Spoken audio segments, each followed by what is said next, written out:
Hey, what's up, everybody? All right, so it's a very critical topic I have to talk about. Very critical. It was on my scroll up. Willow Smith. It was like you know, on my notification, recommended for you type of thing, or suggested you watch this. Red Table Talk. I watched some of the Red Table Talk before, but not all of them, just some of them. Because some of it was too critical for me to watch. But this one is directly what I was talking about the past few days about my situation and the line crossing thing. Or I like to call it blood red flag. So I would say this is a red table talk, but this is a blood red table talk. This is like the table is now blood red dripping. You know what I'm saying? Because the topics of life and death now is heated up because this one with Gwyneth Paltrow is about sex, and sex is like the number one issue as to why people are oppressed. Mainly, I would say mainly why people are oppressed: sex and money, or money because it's that it's like running off of that. That's the number one energy source in the world today because the pious level or the piety level is very low. So I wanted to talk about it also because Jada Pinkett Smith is my second cousin.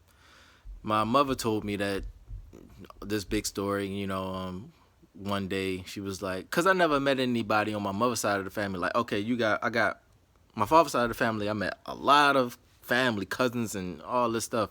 Aunts, great grandma. I met all kinds of people, uncles, and all kinds of stuff, and all kinds of family reunions and all of that. But on my mother's side, I haven't met anybody really. I just met my grandmother, my mother, my mother's sister, and my grandmother's cousin, Aunt Patsy's, like we call her Aunt Patsy, but it's our cousin. And that's it. In her small group of family, which is like maybe about 5 or 6 or whatever, but they never really around like that, So it's just very small. And then I rarely saw them. So it was just that not so many, and I just thought that my mother's side of the family was like very, very small. And my grandma was like, "No, we got a big family. It's just you never met any of them." So my whole life, I never met any of them. And my mother just gave me a story one time when I was like 24. She was like, "Yeah, we had moved in on Emerson, right by Stricker Street, right on Stricker Street." And my mother was like, "We got family around here and this and this and this." I'm like, "What you talking about?" She was like, "Yeah, I grew up around here." Like, I ain't never know she grew up around there and none of that. She never like told me the story or whatever. And so she was like, "Yeah, Jada Pinkett Smith and peoples live around here. And we cousins. We used to play and all this, But if anybody think that I'm telling a lie, I can post my mother's Instagram and you can go to her Instagram and find out if Jada Pinkett Smith is her first cousin. Like, so that's whatever the case, and but I'm just telling you, my mother told me, or whatever. And I wouldn't think my mother would lie about that and all of this stuff. So she told me that, and we was all around that, and then we had ended up going to one other cousin or of my mother that I had brand new met. Like, I didn't know, like, oh, snap, another family member on my mother's side. Like, I'm meeting now, I'm 24 years old for the first time.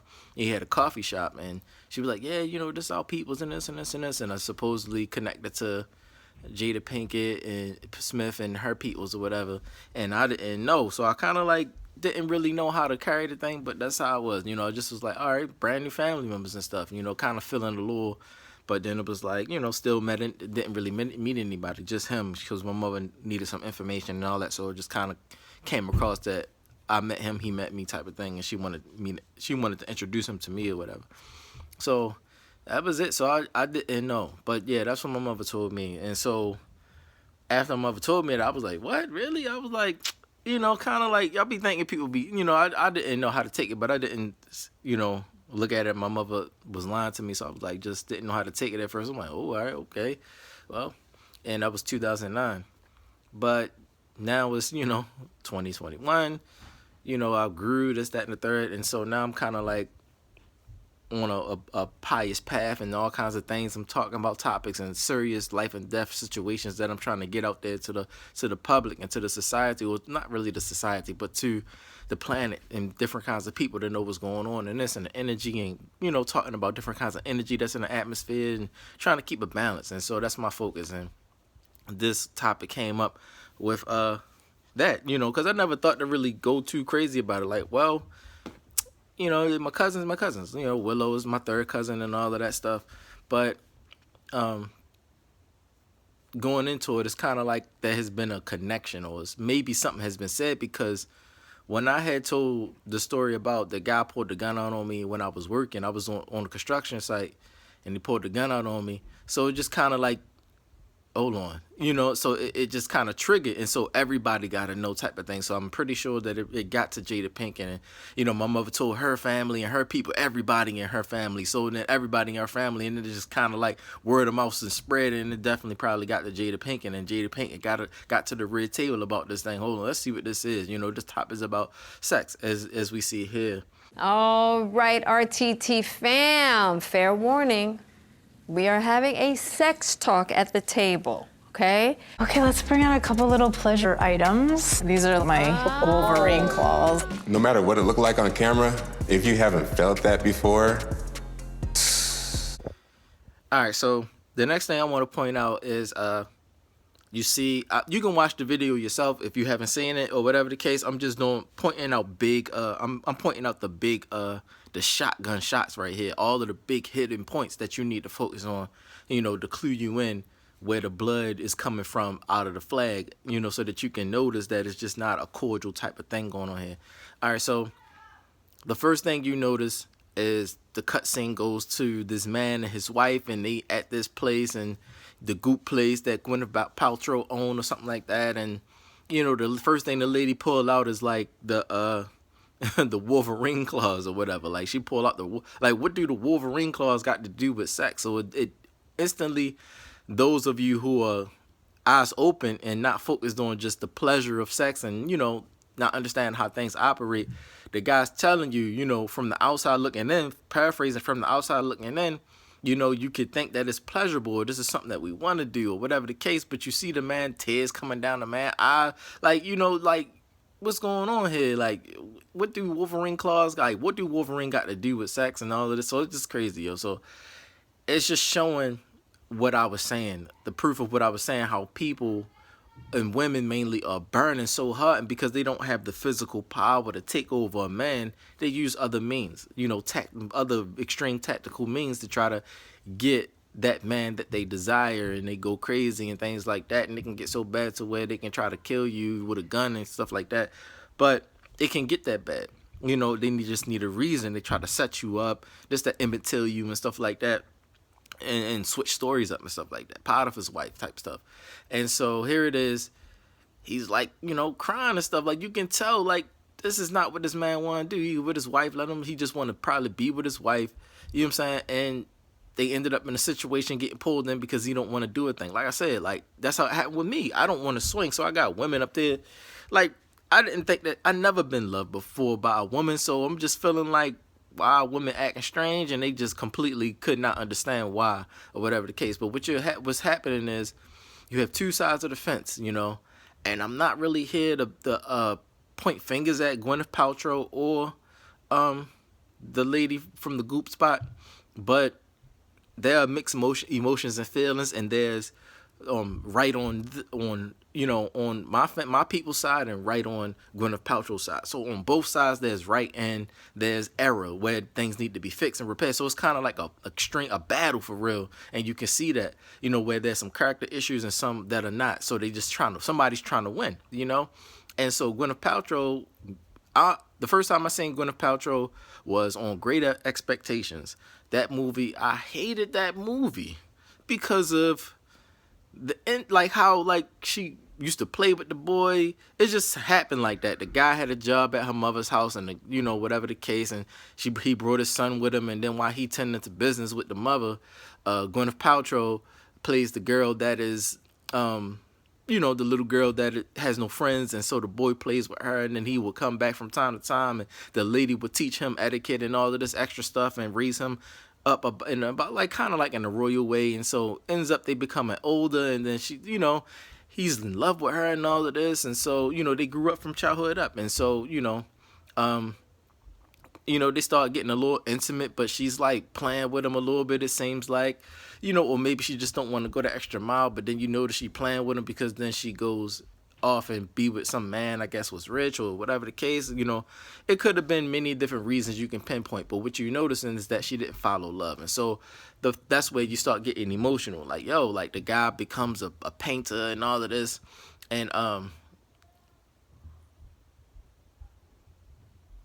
I forgot his name, but what's the name? I forget his name. I keep thinking about Al Pacino, but no, he's the guy, he helps the guy and all of this, and the guy ended up helping him back in return, and his paintings and stuff like that got put on display, and this is all important. He got put on display, and he's trying to pick his life up so that he can get the woman from his childhood that he loved and be with her off of love. But she's like running from him and all of this stuff, and she's just like, the guy's dragging her hand there. You're not communicating no more. It's getting crazy. And it's the same in like she don't care or whatever. It's what it's same like, because I guess women can be way softer than men, whereas though they have a lot of pent up angry rage emotions where they could be like Wolverine, but outwardly they don't show that thing. And so it can be confusing to men, and men that are like more like what, straightforward. Men are built different to be outwardly, and they show their aggression and things like that. We not built like women to be holding our feelings in and crap like that and be playing games on some faggy mess. But we just go forward and express whatever it is we feel. And even if we have to be cordial, we can be cordial and still let it be known, look, man, I don't like what you're saying, because that'll get you killed, shorty, and this and this and this. But we being calm and just letting people know that, it can get to how it's going to get. Instead of women, they do more tactical with their stuff and not really straightforward all the time, unless things get to a climatic point to where it explodes and then they start coming out the box, like what you see here on the Red Table Talk, Blood Red Table Talk, this one. Well, and so here it is at the end of it all, or whatever the case. The guy, he's just chilling, whatever. He comes back around her mother's spot and all this, as he going through this, and he's like telling the mother, like, why would you raise her to be like that? And she was like, she's gonna break your heart and all this. And though he comes back and then like, yeah, she did. Look, feel my heart, it's broken and all this. And so she's feeling cursed or whatever in a way, or feeling messed up for how she raised her daughter and this and that. And he ended up becoming well off, and then you kind of assumed that this is just some little boy that's not gonna have, you assumed that, and then he ended up becoming well off, following after love and all this and all that. Like I said, puppy love drives you. He following after love, and love got him success. And so what happens is, he comes back to her and da-da-da-da. And then it happens to where she died, and so he comes there to the house again at the end of the movie, and Gwyneth Paltrow was there. He's assuming that she's still with the guy she was running away with and stuff like that. So he comes back, and he's just walking around, and he see out the cut she's standing there with a little child, a child or whatever the case. And she looks back, and so it's like, dang, yo, I felt some kind of way, because it's like, you went through all that in your life, yo. All them years, all that, this guy smashed you all out, got you pregnant, the child all, walking and talking and stuff like that. And then, like, you expect his love to still be so strong to run back to you or whatever the case, because you wasn't saying something, or you was playing around, or whatever the case. It wasn't genuine. So, hold on. All right, so sorry about that. So the end of the movie gets that. It becomes that. And Gwyneth Paltrow is really like, that played a character that it's like almost like it fit her. And so ever since Great Expectations, I was like, man, it wasn't as bad as the movie Unfaithful, but it was still like, dang, yo, like, you want to bop off on that man? Like, he could have been with any woman in the whole process of that time. He's still chasing after you with the bit, like. So it was you kind of get emotional with that thing, but maybe she had something to explain to him or whatever. But the way he was coming at her mother, like, you kind of getting like, all right, we get it, but you kind of looking at her too, like, but you still had feelings too. And once you realize, it was just funny, yo. You gotta go back and watch the movie. It was a long time ago. I had watched it on VHS. It was a long time ago. I was a little, like, teenager. I was watching that. I was like, yo, that was something I did not want to watch, yo. It messed me up my whole life, the way I looked at Gwyneth Paltrow. And so every time I would see her in movies, I would think about Great Expectations, like, she about to break somebody's heart again, shorty. Like, and that's how I was feeling or whatever. But here it is. You got the Goop thing. And so it's like, I don't know what to feel, because now I'm thinking Great Expectations again, and all of the feelings and emotions he's talking about, and all of this stuff. So I don't know what to feel, what to say. I'm just like watching them go back and forth, you know what I'm saying? And so it's crazy, yo. So that's just what I wanted to say about that part. Let's move to the next part. Here. Yes. Hi, Willow. Hi. She's the latest rock star. Yes, she is. She's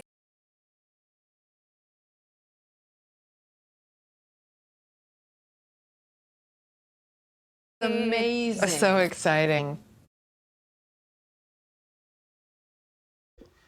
All right, so instantly the disrespect starts with Willow, and really, it's a channel of Willow and China because the situation is known now. So if y'all don't know, y'all need somebody to clue y'all in. But the situation is known now. What's going on between me and China, the regular smuggler, and the star, and Gwyneth Paltrow? She comes out looking around like it's like a shot pop, like, who's this little girl? And she's just looking around like, where Willow at? Where I'm here now, where Willow at? You know what I'm saying? Popping up in her house, like, where you at? Like she want to fight or something, want to scrap or something with your daughter or something crap like that.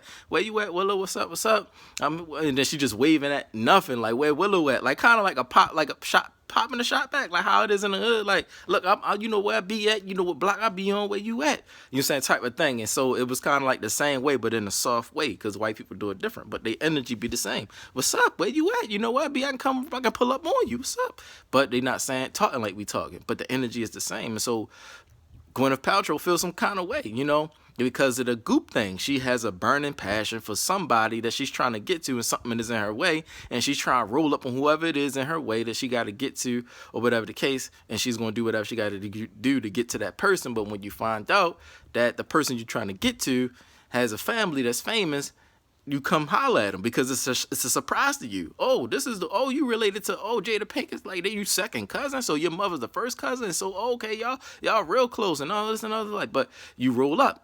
You know what I'm saying? Because there was no communication, talk, and no history, no memory, so you can't really get so personal with that thing. Like, yeah, we used to do this and play, and not. So it really wasn't that. You just found out of nowhere that the blood was connected. So here it is.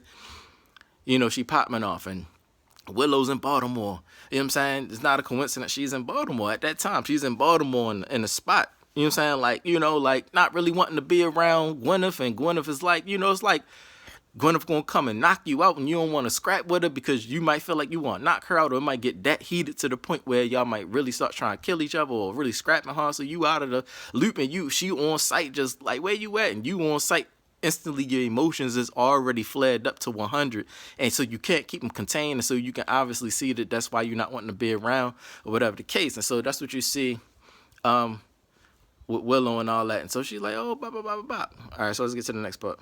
Yeah, because it's kind of hard to talk about sex if you ain't talking about sex. You know what I mean?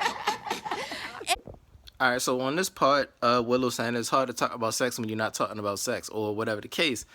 It's like there's nothing to talk about. There's no energy that you can pull from. Like, you can't snatch him up. Like, if you find out that he doing anything, give him to me type of thing. It's kind of like that what it feels like with Gwyneth. Like, if I find out that he doing any kind of bop with the energy and this and this and this, give him to us. Because like I said, things work on vowels, and they understand spiritual side of stuff, but I'm not to go too deep into the spiritual side of things. But whatever Willow was looking for, she found out when she was in Baltimore that it wasn't what people were saying. Like, it's hard to talk about sex when, saying you're not talking about sex or whatever, And so there's nothing to look for. It's no problems or whatever the case.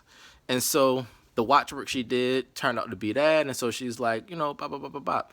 And that's that part. Oh, and I wanted to say something too. I threw a little cutscene in there about China because when she said, oh, she's a rock star and all of that, this happened, like China had went to Utah. The Grand Canyon is in the Utah area or whatever the case.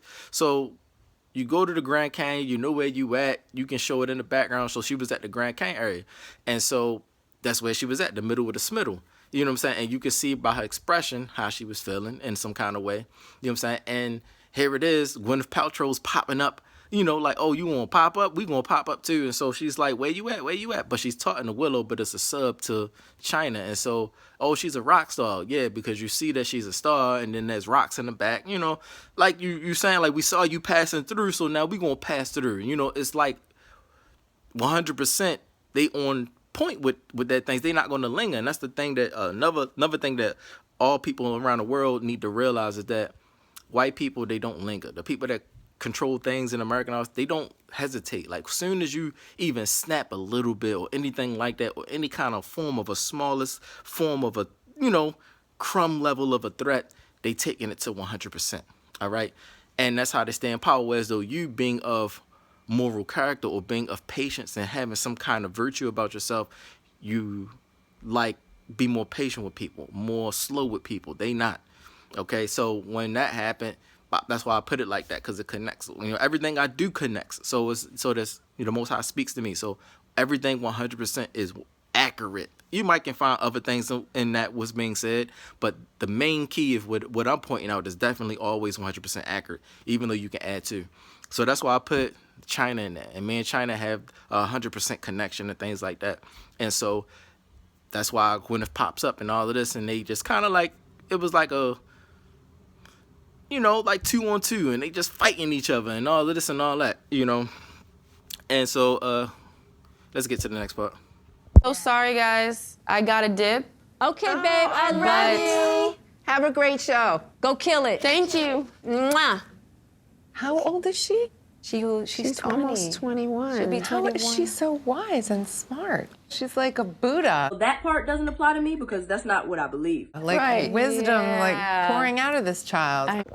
Okay, so this one was a giggle girl moment. If you realize it, you realize it. If you didn't, you didn't. If at any time Jada Pinkett Smith and Gammy was not seeing what she was saying, it was a giggle girl moment. She was laughing at you, except she didn't laugh at you because she didn't notice that you noticed something that was an issue. Really, it was just like, oh, they don't really know. So she's really knowing what she's getting into was, well, she wouldn't have came to the red table. She's coming to a blood red table. Y'all might not know. So at that moment, she didn't giggle at you because she understand. You know what I'm saying? That, so she didn't really giggle at you, but it was a giggle girl moment. But it was the biggest shot that you can pop. Like, it really was a disrespectful saying, like, dag, yo, like, you Jada Pinkett and your daughter turned out like this, bald head, you know what I'm saying? And this and that and third. But it was also a shot behind the shot. Like, she's like shooting big bullets here. You know what I'm saying? She's going crazy like a 50 cal, killing everything in the way. So she hit Willow and she hit China at the same time. Like, oh, she's this, and like, yeah, she wise and all this and all that. Because, it's known Willow, you can watch it and stuff, you be saying Willow be saying the word of the day and stuff like that, or she has good etiquette and, vernacular and stuff like that, which is good. And so that was a shot that Gwyneth Pitt, like, oh, she's so wise and all that. Like, really, like, she's saying that you're really not. If you was really wise, you wouldn't be bald-headed doing rock star stuff. You would know who you are as a Hebrew, and you would cleave to that and know that would give you more power and more success and more fame than what it is you in already. Like, you're going to have some opposition, but it would be more like how Zendaya Coleman is in a way. Like, her father followed Yah. You would follow you would cleave to your roots and understand that give you power in itself. And you would, the very thing that she's after, and her friend is after the truth. But she said that, yeah, you wise and all that. So it was a shot, saying you're not really that wise. You're not really wise like you think you are. You just know some stuff, and you saying a lot of stuff that sound good, but it's not type of thing. Or you keep playing and flipping, and it's, too scared to be. It's a big shot. I'm telling you, that's really what it is, because she said Buddha. She's like wise like a Buddha. If you know history, that is a false belief system. And also Buddha connects to China, so that's a shot behind a shot too. So, Buddha is not. He says some wise things to his people at some point in time, but he is not. They worship Buddha, and he's a statue, and he sits with his legs crossed, and a bald-headed man or whatever the case. And it's supposed to be a chubby man. Now, I guess that was a shot at me, but it don't count because I don't feel that. Gwyneth Paltrow would never come in my face and get on no wisdom level, so that wouldn't happen ever. You're not gonna contend with a rabbi, black or not. Once you find out that guy's really a rabbi, if you wise like you are and you're a giggle girl, you're not gonna contend with me. So that wasn't really a shot at me, but that was a shot at China, and Willow. Little girls trying to step up to be wiser than those who are older. All of the stuff that you can come up with, but that's exactly what it was. That was a big boy hit. That was like a nuclear bomb right there, shorty. And so she just went at her. And so that's why I put the cut scene right there, because you can see China. She had her scully on and a hoodie on, and she got her legs crossed, and she's talking a lot of stuff out the scriptures about. She was talking about, what was she talking about at the time? Oh, she was coming back to talk about the Trinity. People was attacking her for saying that the Trinity don't exist and all that, and she was 100% true. So she was like, that was like probably something that sparked Gwyneth Paltrow, like, wow, that was actually something, something that she could learn from. So, but still at the same time, it was a giggle girl moment. You still think, it's that thing, that contending thing, boy. But is that, and so, yeah, that was a big hit, like I gotta go and all this, like you saying that you can't be around, and I don't really like want to be around her and all that. And so it's like, instead of her popping up, oh, lead and be like, you ain't gotta be around and all that, I don't mess with you like that, I don't mess with you like that too. So instead of her being strong, she can just say, oh, she's so wise and all that, like a Buddha or something, knowing that Buddha is a false belief system and a false religion and a false god and something that is easily to break or whatever. It's like not wise, but everybody think it's wise because everybody follow it. That's in that. So it's like that. You got your group of people from China follow that belief system, thinking that something true is just something that you cleave to in your history, and it's just not the absolute truth. She's on a lower level. People that are higher levels that know stuff are after the truth, the absolute truth, and they know it when they see it. But those who worlds are smaller, they're still cleaving into things that they're accustomed to and not really knowing what the heck they're doing or what they're getting into and all that type of stuff. So that's what that shot was. So for y'all who didn't know, that was a big hit. All right, let's go to the next one. Couples unfortunately fail all the time because the conversation sounds so threatening. Or I always tell people, oh, Rodney's my husband. And I say, Rodney and I can talk about anything. Right. We can talk about anything. Amazing.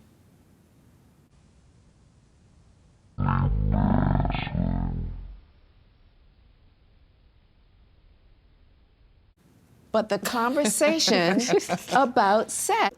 Wow, shorty. The next one was crazy. So this next part, that was a big hit. That was a nuclear bomb. That was like a nuclear bomb, like a whole bunch of them, like straight on you, like straight hit gammy with that thing. So that's another reason why Willow couldn't be around, because you gonna say Gwyneth gonna say something crazy. Some of y'all gonna say Miss Potts, and you can say that Miss Potts is whatever because of Iron Man and stuff like that. But that's a cool name to say too, Miss Potts. But Gwyneth Paltrow was like, yo, she's talking or whatever, and so she's talking. And I guess if you are not into what she's saying, or you feel like you belittle her in some kind of way, or that was a test run. She just talking about some regular stuff that she would conversate with about some regular stuff. If you got some kind of love in your heart to care for, you gonna let her get it all out and all that, even if you might think it's boring or it might be dragged out to get to the point or whatever. She's saying where your heart's at or whatever on that part. And so Gammy cuts her off, like, kind of looking at her like you're a little girl type of thing. You know how it is. Like, all right, girl, just like, all right, you talking too much or whatever the case. And so that was a big hit. I'm not gonna go into all the blows, but it's gonna be too long. But that was a big hit because she hit Gammy so hard because Gammy hit her with the cutoff. And and then my husband Rodney, and that's my husband, and she's kind of like, you don't know this, and just in case you don't know, you need to keep up. And Gwyneth is just looking at her like getting hit, taking the blows, but not showing facial expressions. And Gammy just like, yeah, my husband this and this and this, and she's like, oh yeah, oh, that's amazing. Like cutting her off, letting her know, like, don't cut me off. You cut me off, I cut you off. Like, you cut me off to talk about your husband. That, like, what that got to do, and this is like, like your husband is talking about your husband more important than what I had to say type of thing. It's just differences of character, personality, voice and expression, all of that stuff, just differences of accent and dialogue. But we all speak English, and differences of upbringing and all of that. So we look at each other unbalanced. And so that just hit. And so Gwyneth just came back and hit her like, yeah, this. Yeah, and and so yeah, that's amazing. And so, Gammy couldn't, she got hit, boom, hit her with a big, huge, and so she was like, got hit in the jaw. So she just looked at her with the, Queen's Flip level, when Queen's Flip was in there with Tosh. And so he pushed his son on the ground like, you don't know what's really real out here. We real like y'all real. Y'all just, y'all just so aggressive with y'all stuff openly. Like, y'all so grittied out and talk a lot of tough stuff and like, F this and this, F you this and that. And y'all wave guns in the camera and stuff like that, but you can't shoot them, shooting sideways, saggy pants. It's like they saying the same thing that black people are saying or whatever the case, like, we tough like y'all just don't know it because we keep ours concealed. Y'all be so open with y'all and be aggressive like you'll threaten your own people, you know what I'm saying, like that's tough or something, man. But whereas though they feel like though they more tough, which they are, because they can come at you being black and you wouldn't even dare come at them, because as soon as white people come around, black people act phony, you know what I'm saying, stuff like that. So that's how it was. So Gwyneth was like doing the same thing, the same thing Tosh did to Queen's Flip. And so Queen's Flip came back in the car, and when the music came on, he flipped. And so what happened was, sorry about the disrespect in the background, my family being a little disrespectful. But yeah, so the thing about it is that she hit him back or whatever. And so Gammy couldn't take it. Gammy hit it, like, turn around, like, yo, like that was a big, huge B-I, da-da-da-da-da. Everything was in those eyes. Gwyneth comes back, and she's, like, giggling. The giggle girl moment. That was a moment to where Gammy knew what she was doing and all that. And so Gwyneth is giggling at her, like, oh, so you, da-da-da. That was a moment to read into. So that was a giggle girl moment. So Gwyneth, I guess, is part of the giggle girl gang, or one of the top people of the giggle girl gang. And it's a bunch of white women that's, in charge of stuff like that and all that. That is after good black men. They're after your good black men, or rather your pious black men. That's why you see Gwyneth up there, because this person was pious. It's not that he's just a good man that worked hard, got a nice job, but he got a bad character in some kind of way. But this man does everything. Good at this, that, good at that, to the children, this, that. She's seeing it from the outside in and seeing the man for the man himself versus seeing it from a viewpoint of being a black woman that's dealing with a lot of no good, deadbeat men, or from a family side point where we was raised our whole lives and I knew you from a child up, so I don't look at you as something or whatever. Like, it could be, she's looking from just like, I'm just looking at a man, and all the stuff that I'm saying is so good. Whatever people might have been saying, that's not what I see, type of thing. And so that she's at that red table going hard at Gammy, and so she giggle girled her. And so Gammy's like trying to figure out how to take this, what's going on, like, why is she giggling and all that? Like, she don't know what I do. And then Gwyneth is just like extra calm, like, yeah, Jada's already knowing, like, yeah, but you don't know what she can do. So Jada's like, oh, nah, it reached my level now. Like, now Jada Pinkett Smith has to get on her celebrity mode and get into like a Super Saiyan 5 or Super Saiyan 4 mode, whereas Gammy, she just like know how to be a Super Saiyan, just being connected to her daughter. So Jada gets in Super Saiyan 4 mode on Matrix mode, and so Gwyneth gets in that mode too, like, yeah, this is our level, so they going back and forth. So, Jada's just kind of watching the battle, like Vegeta's getting beat out there, and then, like, Jada Pinkett is like Goku powers up, like, because Vegeta's down and beat up or whatever, and then, like, Krillin is like Willow Smith. She's way out of the thing. Krillin always get beat up with one punch, shorty. But you can't disrespect the Destructo Disc. The Destructo Disc is that one thing that could kill Goku, even. So that you can't disrespect the Destructo Disc, but Krillin, as soon as he get hit one time, he's down, out for the count, can't hang, he's dying and crap. But that's what it's saying. So Jada Pinkett Smith, she beefs up or whatever. Like, Morpheus is in the background. They all sized up on the spiritual side. You got all of them. They get on that level. So they doing all this stuff. So Gammy had to get out for a second, and Jada comes in or whatever. Like, but da-da-da-da-da, cuts it off. Like, all right, that's it. You too strong. You got to holler at me. Bada-bada-bada-bada. So what's going on? Jada Pinkett from Low Down Dirty Shame and all that. When she had came in when the guy, when she was shopping or whatever, and the guy, ain't you so-and-so from the soap operas and all that? Yeah, that's me. Thinking she was going to ask for an autograph, but she hit her like, that's for cheating on so-and-so or something. Like, you got my feelings and emotions from the show. Why did you paint that on TV?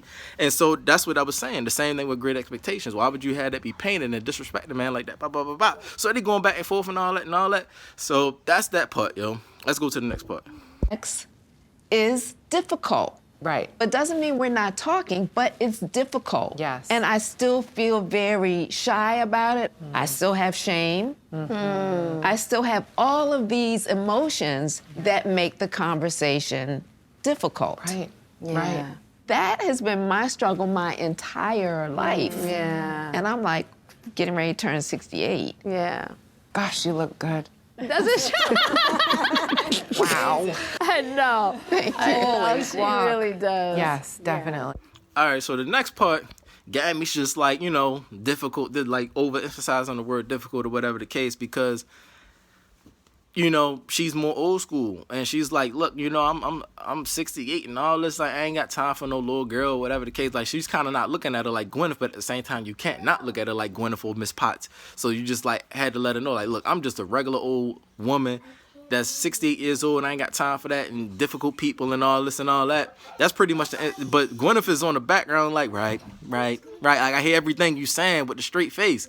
After she done giggle girled her, here it is, and then she calms her down like, all right, I'll be cool because you 68 or whatever. And then she like softens her up. Like, she gets her rised up, and then she softens her up with, Oh, and she'd be like, and I'm 68 and this and that, and you're so beautiful, which is true. True. That was like something very kind and true to say, that was very neutral, that nobody could say was disrespectful, or she was playing or faking, or she said something out her mouth or whatever, like just to kind of calm her down or whatever, but she really wasn't like smiling your face, but F you for real. But it wasn't really that. It was just like, it is true that you're beautiful and you're 60 years old, but still calm down. You know, not F you, respect your elders, but this is war. Calm down. Like, I still beat you up type. Now, it was crazy. Like, yo, was she throwing calm blows or she throwing? Like, she straight got the Wolverine claws for real, going crazy, real soft. And so Gammy just couldn't help but like, yo, she got me. Like, she down for the count. Like, and Jada had to step in. Like I said, Jada had to step in. So Gwyneth is just going crazy on the blood red table. Like, what is she doing? She going hitting. She doing like on some straight up like Sasuke out there. Or like, what she doing? Yo, she going everything. Like, she going crazy, shorty. Like she she Madara in the anime war fighting everybody. Like, what she doing right now? Like, dang, yo, like, and then Jada just kind of didn't step up. Like, had to see what it is. So she steps up, and it kind of neutralized the situation. Like, all right, Madara, you ain't all that. Let's calm down. But it didn't get there yet until Gammy couldn't do anything or whatever. Like, hold on, I don't really know what's going on like that or whatever. Why she acting like that off top and not like Gammy's way more too real to be like playing like that. But at the same time, Gwyneth is real too. So you can't really. Sorry about the background. I got my cousins and stuff. But she's way too real to be playing, and so is Gwyneth real. But it's just like, she can play better than Gammy can. And so she got her. She checkmated her, or she knocked out, or whatever the case. And so Gammy couldn't handle. So she just kind of like laughed it off and turned like, yo, after you done said all that, you gonna turn around and say that? But then you got me because you right. Like, that was real genuine to say. But how did you say it? Like, she never experienced it that way before, probably. You know, even though all these people at the red table, you realizing you at the red table, everybody knowing they on camera, but finally she's like, all right, this is why I'm saying it, because I'm on camera. It comes in later, like, this is why I'm finally saying this stuff on camera like that, 100% like that, so y'all can really feel what the energy like, or whatever. So, but Jada already know, you know, ever since Tales of the Crypt, she knew what the energy was. When Homeboy was like, if I can't take your soul, then I'm gonna take your heart, but the blood was relative blood, so when she put the blood on the bus, he couldn't get through that because it was somebody holy that she knew in her family that was pious enough that the demon or the Satan that was in the man couldn't get through the bus. So all of that, Jada was already knowing this stuff, and she was on getting on that whole nother path and a whole nother level early, while her family was still back there trying to catch up. And so slowly they start catching up or whatever.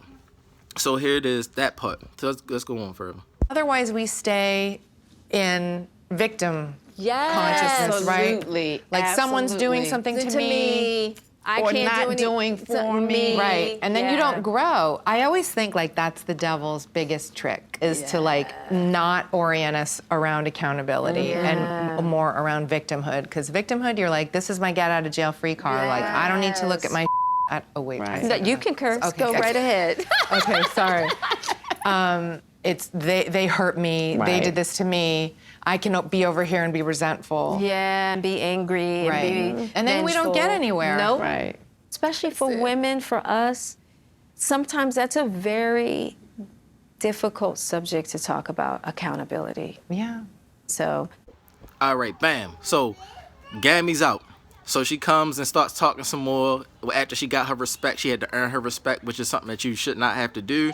You know, you should already have respect already for people. But Gwyneth, she comes in talking to Jada, and she's like, you know, going on like, you know, this is the victim card and all this, and this is my get out of jail free card. Like, I have a clean slate, I have a fair chance, and this, that, and the third or whatever. So when I noticed this was a neutral point, but I also noticed that Gwyneth was popping, but I had to see what she was popping for. But she was popping to get a fair chance to say what she needed to say, but at the same time, there's still some energy that's coming about between her and Gammy. So she's like, you know, getting out of character a little bit here and there from what she's really trying to say. Now, I'm not saying 100% Gwyneth is this way or that way. I'm just saying that from what she said, that was key points out of all things. The victim card. Okay, this is what we talking about here. Sex and victim and this, and, you know, the small part with Gammy had to be, you know, be brought out because what was that about? All right, so Jada's like, okay. So at the end, she's like, all right, you saved yourself with that. But here it is. Gwyneth is just like letting it be known there's somebody that I can get a chance with, and this and this and that, and I can get out of the sex stuff. And, you know, you tired of just sex. You looking for love and you looking for life, something that's, you know, clean and da-da-da-da. But you in it, so you know, you still in that arena. So it's just kind of like getting you or whatever. But so she's giving a plea and everything, and Jada's like, okay, so yeah, this is something difficult because, because of they come from a background of white and black and racism that was, still hot in us. Whereas though the new generation, they don't feel it as much as we did coming up. Like, the triggers and stuff that come with that, like with Gammy and Gwyneth, like you took her there, so she went there for a second. But with Jada, she could be more neutral and let everybody know on the camera like what it really was or what it really is or whatever the case. And you also got to know that she have a connection to Robert Downey Jr. who know who I am on the spiritual side or whatever when it comes to the Marvel stuff. So she already had a connection or whatever. So finally it comes out that she gets help or whatever. So that's that part. All right, let's go to the next part. And Jada Pinkett just let it be known, like, okay, this is a difficult one. We gotta really talk this one out. You can't, come at her for what she said to my mother like that. It was like my mother did kind of. Sorry about the background. She was like, my mother did kind of like come at her, snappy, blah blah blah. So let's kind of like start over. And so that's when it starts on that part. All right, let's go to the next part. That's why the accountability part really hit for me because I think you expect your partner to know. Especially when it comes to sex. Right. It's like, well, if you love me, you should know. Right. You know what I mean? Yeah. If you love me, You should be able to read you my should mind. read my mind. Yeah. You know No, what I that's mean? a huge pitfall. That's a huge pitfall. Yeah, I hate that. You know, I hate Isn't it weird though? It's like someone doesn't read your mind and we feel crushed. crushed. Like we feel so disappointed. Where do we get that from? I don't know, because I don't feel like that at all. I guess, or maybe I've just grown out of it. I think it's you've like you probably- gotta tell me what you need. Like I can't read your mind. Right. Because I've grown out of it too. Yeah. Tell me Right. what you need, tell me what you want, and on top of it, I know that I have to be accountable to do the same. And do you? I really try. Yeah. It's uncomfortable, Very. but it's deeply healthy. All right, now this part, Jada Pinkett Smith is talking about accountability and mind reading. You can't read people's minds. You got to say what you mean, this, that, and the third, or whatever the case. The reason they saying that about accountability is because I guess on the woman's side, they are more, held back about what they say. They more so want their husbands or want men to feel what they feel or want them to feel their energy or their interest, the energy of their interest and stuff like that. Even in the marriage bed and stuff like that, they want them to feel the energy of their intimacy and things like that. And women want men to just know when they turned on by him or when they have an interest, that type of thing, hide and seek type of thing, cat and mouse type of thing, which is some American type thing that Americans do that stuff. But being raised that way, you realize that it can get out of hand. And so you're talking about being held accountable for the topic is sex. So being held accountable for your sexual energy and your drive and controlling that thing and knowing how to speak about things when you feel certain kinds of ways about somebody that somebody don't even know you feel that kind of way about them, and you go out doing certain kinds of things. You need to be held accountable. And so Gwyneth, she throws it back like, so what about you? She's like, I'm struggling with, I'm thought about a pop. So, Jada Pinkett already sitting back watching, know how she got to come at Gwyneth. Gwyneth ain't playing, so she can come real. So she's talking to her like a homegirl at this point, and they both come to a neutral point where they both can see eye to eye when it comes to the sexual energy and being held accountable for feeling how you feel about certain men and they don't know, and then you end up doing certain crazy things and feeling certain kinds of ways and do stuff behind that back to them, stuff like that, because they don't know you feeling that way or you talking to them and you subbing too much, cat and mousing too much. And so she's saying, but it is healthy that you communicate your feelings and emotions to the man that you love, because men are a little different. They're more physically focused or more physically driven, though we can be spiritually driven too and aware, but we're more physically driven because we're the ones that go out there physically and do the laborious work that built this stuff that you see. Like in the wintertime, you get shelter and heat. You said we got to physically focus so that we won't mess something up or wire something wrong or build something wrong, and you got a draft coming through your house. So we can't always be spiritually focused and stuff like that. So she was saying that it's healthy that you communicate that thing. So that was a neutral point, and then they're going to start going to the next point. Let's go to the next part. I feel like young girls are getting the message that they have to be Like that's the number Yes. one Oh, priority, yes. right? It's so Yes. awful, and it's like it's doing such a disservice. Absolutely. And it's so weird. I don't know. I feel like we're living in such a weird time because we're making all these incredible advancements and then we're going backwards and all these other. yeah. And that really disturbs me that young girls, you can see it on Instagram. Oh, I'm like, absolutely. What is this pose? Like, why are you, what is that? Right. And it's because that's what they think is like the metric of success, right? Like someone wants to, you know. Right. Sorry, I'm cursing too much. That's okay. Okay. All right, sorry about that. I had to go to a separate part of the room for a second. My little cousin keep interrupting me. So, all right. So this part, Gwyneth Paltrow, she's putting it out there, you know, about Instagram and children today are different because they take that they weigh their metric success by being effable, you know what I'm saying, or by being sexually attractive, or that sexual interest of men wanting to have sex with them, blah, blah, blah. She goes in about that.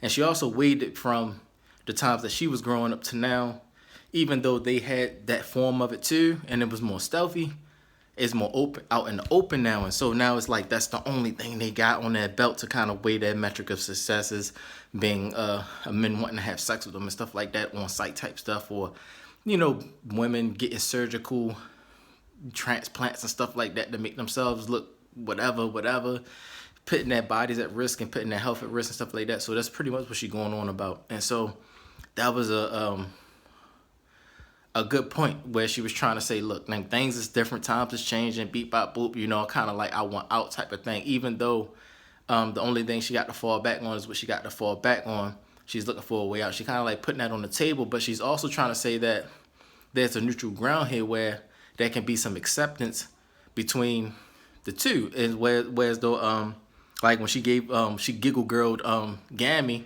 because of it was more like a Crayola University thing. Like, you ain't graduate from Crayola University yet, so you know you get giggle girled. Like, you don't know, you still on race and stuff. But you know, Gwyneth is just kind of like coming in with Jada, like, yeah, this is with the da da da da da whatever, and we need kind of like to hash this thing all the way out because it's too much of a mess, da da da, in a way that you're saying that, whatever, you know. And really, this was Gwyneth's way of kind of trying to escape the lady that is with the goop thing. She's trying to escape that mess and, you know, kind of being snagged up into it.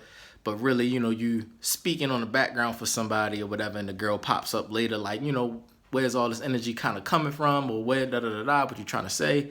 And then the lady comes out later, and then she goes on in about or whatever. She kind of put herself on the table because you find out that you can't hold it in no more. You gotta say what it is. Like I said, it's because what I had said some videos ago about, you know what I'm saying, the guy pulled a gun out on me, and, you know, when I was working, you know what I'm saying, get out of town, or I'm gonna kill your daughter type stuff, like all of that threat stuff, and kick me out of town. And so now I haven't seen my daughter since. In 2 years, I haven't seen my daughter. So it's like all of that stuff, and then me finally putting it on the table because you can't just come out and tell somebody that. They ain't even gonna believe you. It's all kinds of a mess. Like I was saying, like a lot of black people ain't even been called the N-word by a white person before. So them even being called the N-word for the first time is gonna traumatize them on a murderous point. So all of the extra stuff that I've been through definitely gonna kill them. So it's like all of this stuff, and you now gotta come out because I put it out so hard. How these white girls were so after me in Utah like that, and I just ain't say anything. Who would believe it, especially a black man? All this just was too much on the plate. There is some different kind of food that if I fed it to my own people, they wouldn't even eat it. Like, yo, what's this, yo? We don't eat this. You know what I'm saying? But it's like, you got to choose the right moments to put stuff out and kind of like let them know why things is going with you, the typical stuff that ain't the typical stuff. Like, how you put all this stuff on the table. How do you let people know that if you go back out there, your family's life is in danger, you're under threat and this and that, and like, how do you even get that to them while they still looking a certain kind of way at you, and their world is smaller, which is good in a way, but their world is smaller, and you like, yo, how do I say it? And so Jada Pinkett Smith is kind of like, you know, coming out like, yeah, this is my arena. Like, I know what it's like. My family just coming in trying to find out what the celebrity life like, what these people is out here, you know, real stealthy with it, smile in your face, but F you for real, don't really say what they mean type stuff, and you can never detect how they feel about you for real, because white people all day long just kind of smile in your face, act all cool, but really 100% they not feeling you, just looking at your weaknesses and seeing how they can wiggle in and mess your life up while you thinking you got a cool friend type stuff. You have select ones, but that's majority rules. And so that's what's going on. Gwyneth Paltrow is kind of like putting it out there, you know. letting it be known how times change and the girls nowadays are different. So that accountability thing is worse than the white girls that have power now, whereas though everything is driven on sex and porn and all of this stuff, and it's not a shame anymore. So the sexual energy and the sexual burn there's no what can I say? There's no wall of defense. They have no stomachs. So them having no stomachs, they have no trigger to kind of like what can I say? Like there's no way to kind of like leash themselves from going too far. But because white girls and stuff like that, they more stealthy, they're raised to be stealthy and not really say what they mean or put their feelings out there, like how old school black people are. Black girls back then were more like open about their feelings. They'll let a man know how they feel and stuff like that. But now it's all everybody stealthy with the thing and all the social media stuff, and everybody's so impersonal, not confrontational, don't communicate. Everybody be spying and stuff and mind reading. That's what she was saying. You know, you got to put stuff on the table that to be known. So because the young girls now graduate from your high schools and stuff like that, now they're way worse. They have no stomachs. So whenever they feel like they want a man, you know, they'll come right after him. And if he's not reading her, in their mind, they think that everything is mind reading. If he's not reading her or reading her energy and not feeding to it, she gets way worse. And then, like I said, that's when the guy pulled the gun out on me at work physically. And so it couldn't have been the guy because I don't even know the guy. Never seen him before. Don't know who's this guy? Like, who are you? Like, why you bring a gun to work? He don't even know why he brought the gun to work. I forgot to leave it in the car. Like, that's what you got to say? So then the next thing comes out, the women start popping up. Girls from High School Musical. I go to High School Musical. You know what I'm saying? Working for DoorDash, go to High School Musical. I'm like, this is High School Musical school. Disrespected that school, which was something funny, something I shouldn't have did, but I did it because of the gun thing.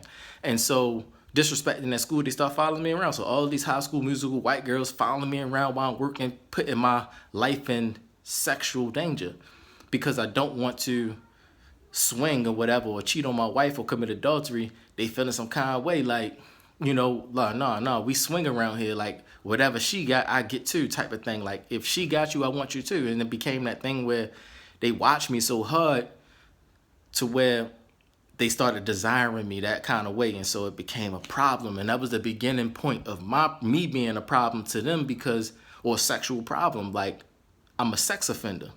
The way that it's actually defined to be. Meaning, I don't want to have sex with you, so they're offended. Because I don't want to have sex.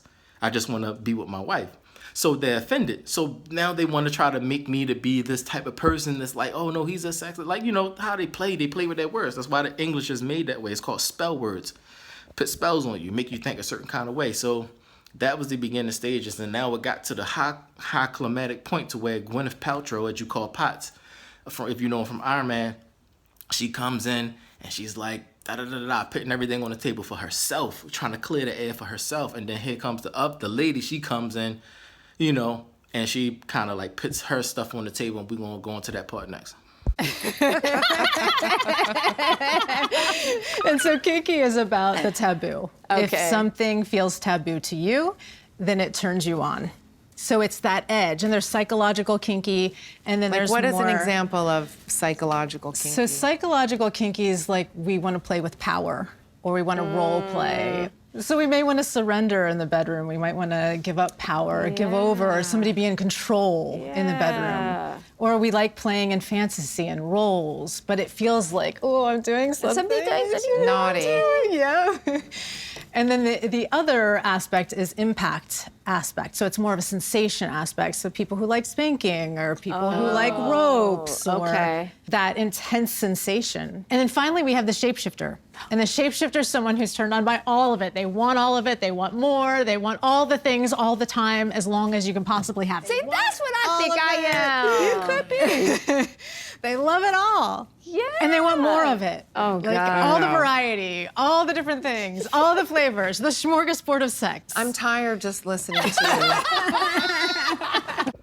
All right, so we goes in, the lady, she comes in hard. She's doing gymnastics, shorty. She's straight just going in there, hitting all kinds of backflips. You know what I'm saying? Powder flying everywhere. She doing crazy. She getting gold medals out here. You know what I'm saying? So she's flipping hard. She's trying to hit anybody she can hit. So she's going on talking about, you know, people like this, people like that, people like this, different kinds of things that people like or whatever. So she could be a neutral ground, but she's hitting everybody. So to the point where you don't know if it applies to her or not. But more than likely, she do that work, so it applies to her. Whether she wanted it or not is the only thing that you don't know, is whether she really want to do that thing or not. But she doing it, so it applies to her. So what's going on is she's like trying to hit Jada Pinkett. So she's looking at Jada Pinkett when she went to Taboo. The Taboo was the curse part. Like, are you into incestuous type of things? Like, taboo are things that you know you're not supposed to do, but you do it because it turn you on, and just for the simple fact that you know you're not supposed to do it, but you do it anyway. Taboo, and you know you did wrong. If she can get an opening with Jada Pinkett with that, then she can hit her with some kind of witchcraft or some kind of magical spell or some crap like that. But it didn't hit Jada Pinkett. She's like, nah, I ain't into that. I already know that deal. I don't have no taboo issues. So she kind of look at Jada Pinkett with the side of like, okay, I can't hit her with the right hook. So she missed. Jada Pinkett ducks out the way. She don't get hit with the hook. So then she goes on more about role play and power, and it's like, because she know how, it's more so she trying to hit every black woman out there, trying to get to this one man. Like, nah, it ain't over. I'm gonna hit somebody. And so she's going on about power, role play, ropes, and spanking, how women love to have more power and authority over men in general. It wasn't even about sex. It was just about, in general, majority of black women want power over men. And so she hit home, like she's trying to nuclear bomb somebody. So she's going on, role playing, women love power, and this, that, and really you think you got power, but this, and you pretending, and this, and this, and this, and this. So she's just swinging everywhere, and Gwyneth just like, but Gwyneth is getting hit, but Jada Pinkett Smith, she's holding it. Gamby, she's just like over there just trying to hold it too, because everybody's convicted in that area, but she's swinging at everybody, and she's the only one possibly not feeling it. That's why she's swinging so hard. Like, or maybe she is. Like, maybe she's guilty. Like, no, I'm hit, so I'm gonna hit everybody, bringing everybody down with me type of thing. The ship going down, y'all going down too. So she's hitting everywhere she goes. And then she said, then you got the next thing, the shapeshifter, where you love it all, everything. You just want everything, just all out sex and pleasure and da-da-da-da. She's trying to drag everybody down. So Gwyneth is like, she's like, nah, chill. You making me tired. Just talking about the thing, meaning you bringing her down, you convicted her so hard and knocked her down so hard where she got hit and she about to get knocked out. Like, she ain't got it. She done hooked the right hook, stab, jabbed her, you know what I'm saying? She straight, you know what I'm saying? Doing everything to Gwyneth, and Gwyneth can't take no more of what she's saying. So she's like, chill, you making me tired just hearing what you're saying. So she's hitting big blows in there. So she's trying to drag people down with you because she's burnt up. She's a Potiphar's wife, and she's trying to get anybody that could be a Potiphar's wife that she can get that's close connected to me. You know what I'm saying? She's trying to get anybody that could be a Potiphar. So if Willow was there, she probably would have got hit. So she was out of there. Just fix yourself before you get knocked down, because it's real deal. Them at the blood red table is not red table talk no more. It's blood red table, meaning you going to die for the convictions of these things now. It's not no more like you got time to fix yourself or you just get hit. It's like, nah, you about to die now. So she's going all out. Going way all out, trying to bring people down to hell. And so she's going crazy. And so, whatever. So Gwyneth kind of stops. So like, oh, chill. So let's go to the next part. So yeah, getting more clitorate. More clitoris. And what do you all think? That. Knowing that this is like inside your body. Well, that makes sense. Did you know your clitoris was this big? I didn't. I'm a damn nurse, so shame on me. But I just thought it was this part. No, I thought it was this, but I didn't know about this. The bulbs? Yeah, The vestibular bulbs and then the legs. So this is part of the problem. We don't know about our bodies. And then our partners and our lovers. Yeah. And when you're talking about mind reading, then we expect people to read our minds. Right, it's like, how you gonna read this? How you gonna read that? That's a lot to read. That's a lot to read. Just saying. But it's not that anybody's wrong or not trying to satisfy us. Our partners want to satisfy us. Absolutely. They want to. It's just nobody gave them the instruction manual. Yo, she is definitely hitting them, shorty. Oh my goodness, she in a boxing ring. This is, I don't know what's going on. She Mike Tyson in there. What's going on? And can't nobody swing back. Jada's trying hard to find her escape, but she can't find an escape.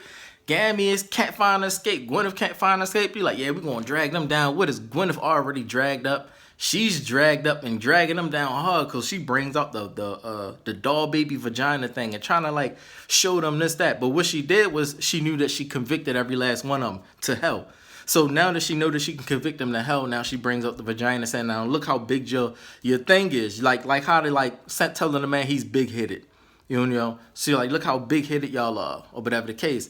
And the issue was because y'all playing mind games so much with men, you never really sat down and communicated with men your feelings and emotions and let them know you love them or don't love them, so you play too much. She's trying to get it with the entanglement episode and everything.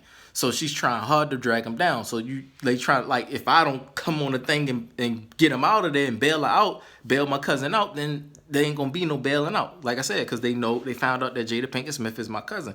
So now if I don't bail her out, she's not gonna get bailed out. So now I'm up here going hard on life and death, making videos in the dining room of my other aunt house. So it's crazy. So she's going on and on, this, that, and the third, and Gammy's like, yeah, I'm a nurse, and I should have known this, and this, and this, and this. So she's trying to be like, dang, I'm even in trouble. So, and then Jade is like, she's just laughing every now. Now she's like, yeah, everybody's more cliterate, meaning you're more literate of the issue that everybody got of the burning lust issue that's bringing everybody down. So you're more cliterate because you focused on your clit, the pleasure, sensation, and you went so far with the thing. Now you know what I'm saying? So now you're more literate of the sexual thing that everybody's subject to. Now everybody's in the same boat because you're withholding men from finding love on both ends. So she's like a white woman trying to get to a man that has love that she probably can be with or whatever the case, and then they're withholding. And what happened, they found out that it wasn't even a white and black issue. It was a power issue. So now that you're more cliterate, you're more literate of your sexual urges, controlling men's lives, or trying to have power over men and things like that, some kind of false kind of power. If you was not backed up behind the American system, giving you power to have authority over men, you would have no power. So she's kind of like a white woman putting it on the table that if it wasn't for that, us giving you power over your black men, you would have none, and this and that, and using it, taking advantage of your sexual bodies and your body shape and enticing men, and always on Instagram and internet showing your body and your cheeks, showing your naked body and sexual things and stuff that to kind of get men to do things for you and give you money and this and the third, and get all of that stuff. She's put it all on the table. That's why she put the doll baby vagina up there and kind of showed them what the inside looked like. You know what your vagina is like, but you don't know how deep this thing goes. And she pulled it out like, dang, yo, blah, blah, blah, blah. And so she goes on about it, or whatever the case. So now they stuck, looking for a way out. And so let's get to the next part. Right. Well, I understand that you brought some more props. Oh, wow. So what we're looking at is a whole world of discovery in front of us. We've got all of these sensation play items, and sensation play can bring us deeper into our bodies. And what sensation play is it's literally just taking like a fork or a spatula and playing on the body with them to see what turns us on. Does that make my body take a big, deep breath? So we can turn anything in our household into something that can become sexy and erotic and playful and fun in the bedroom. And you do not need to go to the sex toy store. You can literally go to the dollar store and get all kinds of things, from cat toys to car chamois, makeup brushes. Makeup brushes are really So many things. They're really soft. Vibrating toothbrushes. Now, what can you do with the? Okay. You could take one of these. Oh, this glove would be great. You could put it inside the glove, and then your whole glove and hand become this vibratey thing. Don't you use this for dusting? You can, but she's showing you what you can. She's showing you some makeshift situations. Oh my God. Like even this, can I use your arm? Yes. Like you can use it energetically, where you're just like looking the person in the eyes, right? And your breath. Your breath. So this is our goopified version of the Wolverine goopified. claw. Got It's it. just a little bit, because then you can use it for salad too. Nobody will judge you. Nobody would know.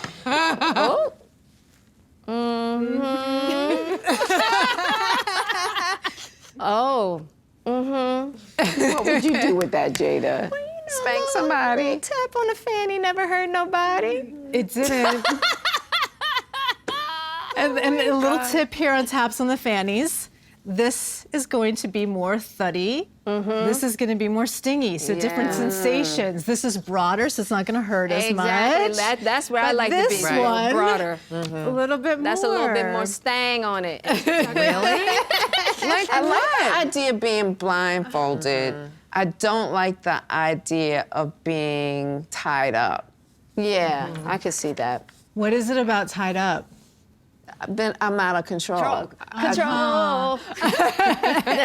No, stop.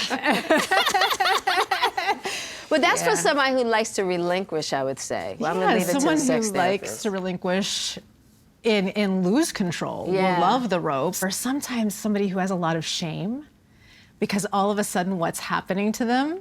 You can't. It's not their It's fault. not me. Right. It's not me. But does it help get rid of shame, or does it make you feel more shameful? In the moment, it helps people release shame. Right. In that moment, it helps them release shame because now it's not me, it's not my fault. Are you watching, Rodney? Rodney's in for it. All right, we gotta take our time on this one. All right, so the next one goes in. She's just going hush, or she's just dragging him. So it goes on. She's bringing all the props, and Jada Pinkett, she's like, "But you got more props." So you mean like you got more problems or what? Well, she don't know what it is. So Jada's just swinging, hoping she hits something. Just she not trying to get knocked out of the fight. Gammy's just trying to sit back and just kind of like observe energy real hard. Like you kind of gotta like go back to the old school Baltimore way, the city that reads, and we don't read people's minds. We read body language and listen what you're saying. So Gammy trying to survive in there, and she's dragging him down with conviction. So Gammy at the end, out of all of the props is me. All right, believe it or not, that's what they banking on. That you don't believe that is a regular smuggler guy. That's a black guy that they talking about. But it is because I'm a rabbi and they understand the importance of that. So that you would never detect that unless you understand the importance of what a rabbi is, and you instantly find me. But the thing is, they go on, and also because we related. So that should be a very easy clues because Jada Pinkett Smith is my cousin. So that should be easy to find me. But after that, Gammy said the best thing, like at the end, she was like, look, the blindfold I can do. Me being ignorant, especially she came back with a hit by observing, like, I found a weakness. I found a weakness, shorty. We can get in this way. So she was like, nah, look, the blindfold, understandable, because I was raised this way, and this is all I was given. Blindfolded was I. Ignorant was I. So I was following whatever was given to me. But being tied up is something that I don't know how to do. You know what I'm saying? She's like, what's wrong with being tied up? So that she got hit, the lady got her. She's like, oh, snap. She found the opening. So she's trying to ask a question, like, what you mean by that? Like, no, you ain't going to tie me down from, if I'm ignorant, you going to tie me down? No, untie me so that I can figure out what it is that I'm doing wrong, blah, blah, blah. So what are y'all doing? Like, man, all right. So basically, so they going on and on and on. Sorry about the interruption. I'm trying to get away from them for real, and they supposed to be playing video games and crap. Sorry about that. So whatever, interruptions and all. I'm gonna put it all in there. So they going on and on. So I'm losing my train of thought. Get it back. Hold on. So Gammy say the best thing at the end. Like, I don't mind. I mean, I don't like being tired, but being ignorant about the thing is basically what they were saying. I can understand, I can learn, or whatever. I can do better. If I know better what I'm doing or how to save myself. And she's like, meaning like, what? What's wrong with being tied up? So the lady is assuming that, nah, you deserve this. So Gammy is like, look, I'm out of control. You know what I'm saying? I don't know what I'm doing. You know what I'm saying? I just need help. And so she's like kind of like trying to assess the thing, whether you need to escape or not, or whether I need to let you go or whatever. Because if you do, she feels as though that she's been watching long enough black people and watching table talk long enough that you're really just like that. And that if I let you go or give you a chance or whatever the case, you're not going to escape. You're going to lollygag, play around, go back into your old way or whatever the case, and you're not going to escape. You're not going to find your way out. You're not going to even look for it. Your heart is not in the right place to look for a way out or find truth or find a holy way or whatever, away from just sex energy. You know what I'm saying? Which is the hottest energy out here. The most hottest energy out here is sex, and it drags you down to the more painful part of the demons and stuff like that. But it starts with the pleasure. All right, so she hitting him and hitting her. So then she's like, well, what about the shame thing? It's paraphrasing now because of the interruptions. She's like, what about the shame thing? She's like, well, the shame or whatever the case of, she's like, does it make you more shameful or what? Like, meaning like, what are you trying to do? What are you trying to put more shame on us? Or are you trying to help us from, she ain't trying to help at all. She's there 100% giggle girled out. She's a 100% enemy. This is blood red table talk. So ain't in no way, you know what I'm saying, Gwyneth Paltrow gave you the pep talk. Look, this is how it's going to be. So she already hit Gammy early with the, you know what I'm saying, with the amazing and all, like letting you know what it's going to be. So now Gammy's in like, nah, ain't no friend nothing. She's trying to drag straight down. She's trying to get to a man. Me. Trying to get to me. You know what I'm saying? This man that has power over this burning lust sexual energy that she's used to knowing having power over anybody. And she can't have power over this person because, that's why Willow was over here trying to find out what I'm doing and why the camera's on in the kitchen all of a sudden in my aunt's house. It all connects from the regular smuggler to the celebrity life. Even though people might be deceived into thinking there's one thing or another, it all connects. And I be knowing where it connect at. People just don't listen or think that my words are so far-fetched, they'll shun me away, but I'm 100% right. So that's why cameras and things, the eyes be on me so hard because people trying to look for a weakness in me. And I'm not here to talk about my family, but if they just trust me 100%, man, we can get through this thing. But Jada Pinkett Smith being my family, that is my mother's side of the family. So they're given a chance to see if they trust me. So Gammy, she goes on to say, look, Rodney, you look while you watching. So there's a sub, like Rodney, her husband, but at the same time, she's saying, am I watching? Like, do I have a solution for this? Do I have a way out of this? Because the father side of my family pretty much counted me out. They kind of just, I'm just blood, so, he's family, so, just help him out. But they kind of like straggling with me, ready to throw me away, count me out. But on my mother's side of the family, trying to see how they feel too. If both sides of my family count me out and I have no way, then they're going to come and get me, and then that's a game over because I am connected to them having no power. But if you give me up, the person that is holding them down, then you lose. And then y'all lives become worse. And then all of this crazy stuff start happening to everybody just because you gave up the person with the power or whatever. And so here it is. Gammy's like, blah, blah, blah, blah. And so the lady is not even saying, she's like, well, look, it's out of my hands. If I get you, basically saying, if I get you with all of this stuff and props and all this sexual stuff and you end up coming before me thinking you about to make your sex life better in your marriage, number one, you married. Why you coming to some other woman to be doing sexual stuff with thinking that's going to make your marriage better? No, because then that's adultery. So her understanding this, being trapped up with a smile on her face, burnt up herself, she's like, nah, after a while, if I get you, then the shame falls on you. And it's out of my hands. It's not my fault. That's how Satan do it. Satan, he lures you in. He lured you into the same thing that he fell with. And if you snag onto it and can't let go, then it is now on you. That is how you was. But if you can escape it, you wasn't one of us type of thing. But they not caring about that. They just trying to drag you down. But if you escape, you escape. So that's all she's trying to do. Is latch on. She ain't caring about celebrities or nothing. She just looking at, no matter if you're a celebrity or not, all y'all got vaginas and dicks and all y'all feed off, y'all live y'all lives off of your vaginas and your dicks. So that's all she know. People is 100% sexualized and they don't know how to control themselves, so I can control anybody off of just making a business out of sex. And so that's why she not respecting nobody's faces. She ain't even looking at Jada Pinkett Smith as somebody, or Gammy, or Gwyneth Paltrow even. She looking at Gwyneth Paltrow like, I'm about to, cut yourself if you want to get away. Like Gwyneth is like, no, I'm gonna I'm gonna escape. Your cousin is my escape, the rabbi. She knows, she's informed, she's educated, she understands what's going on. So like, no, you have the way of escape. Because I remember that movie Blood in the Crypt. So your blood was your blood of somebody in your family. Now I found out who it is, and through you I can get help from that person. You know what I'm saying? You looking at money and riches and American success, which is all deception. I need your cousin. You know what I'm saying? He is the one. And that's the blood that's going to protect me on this bus.